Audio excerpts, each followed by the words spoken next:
নাওবৈচা সমষ্টিৰ ৩১,০০০ মহিলাৰ মাজত আমি মহিলা উদ্যমিতা অভিযানৰ পুঁজি বিতৰণ কৰিলোঁ।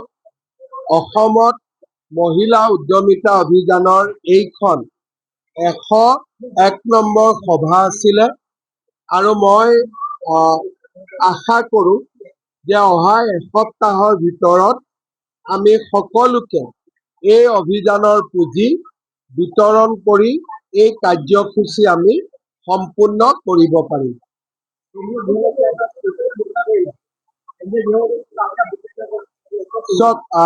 মই অসমৰ মুখ্যমন্ত্ৰী হৈ আছো। মোৰ লক্ষ্য হৈছে অসমৰ বাবে কাম কৰা আৰু অসমখনক আগুৱাই লৈ যোৱা।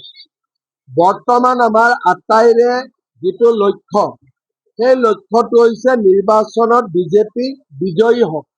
সেইটোৱে হৈছে আমাৰ লক্ষ্য। কোন মুখ্যমন্ত্ৰী হ'ব, কোন মন্ত্ৰী হ'ব, এইবিলাক আমি পিছে পৰেও আলোচনা কৰি থাকিব পাৰিম। আজি এইটো এটা ৰাতিপুৱাই বহুত দুখৰ খবৰ আমি পাইছো।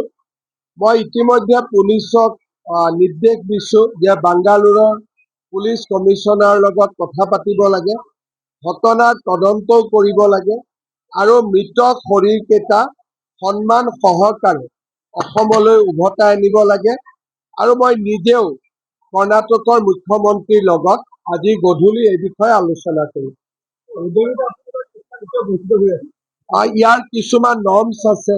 ঘৰত ৩টাতকৈ বেছি বাচ্চা থাকিব নোৱাৰে, ছোৱালী স্কুলত যাব লাগিব। গতিকে সকলোৱে যে পাব এনেকুৱা নহয়, কিছুমান নিয়ম ইয়াত বন্ধা আছে।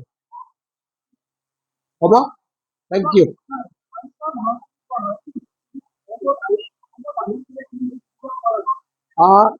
নোপোৱাটো কোনো কথা নাই, খালি এমপেনেল হস্পিটেল হ'ব লাগে। ইয়াত এখন ৱেবছাইটত লিষ্ট আছে, প্ৰত্যেক গভৰ্ণমেণ্টে কোন কোন হস্পিটেল এমপেনেল কৰিছে। যদি নন এমপেনেল হস্পিটেলত যায়তো সুবিধা নাপাব। সেইকাৰণে যোৱাৰ আগতে ৱেবছাইটত চাই আমি যাব লাগে যে ক'ত ক'ত এইটো এমপেনেল আছে।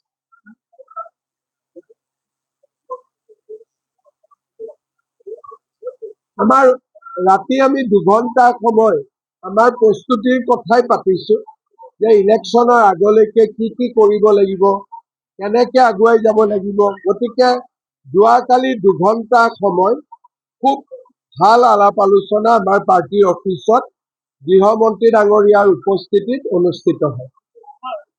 মিত্ৰতাৰ কথা লাহে ধীৰে কৰিব, আলোচনা হৈছে, নোহোৱা নহয়, কিন্তু ঠিকে আছে, ইমান একো অসুবিধা নহয়।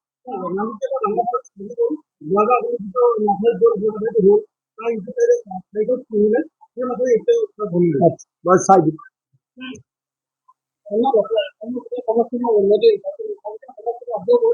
নাওবৈচাই কংগ্ৰেছৰ MLA পাতি ললে, MLA জনক এতিয়া কোনেও দেখাই নাপায়। যদি MLA জনেই নাথাকে, উন্নতি ক'ৰ পৰা হ'ব? আজিতো 2 বছৰ MLA জন ক'ত আছে ক'ত নাই কোনেও গমেই নাপায়। নাওবৈচা ৰাইজে ভাল প্ৰাৰ্থীক ভোট দিয়ক, বিজেপিয়ে ভাল কেণ্ডিডেট দিব। হ'ব।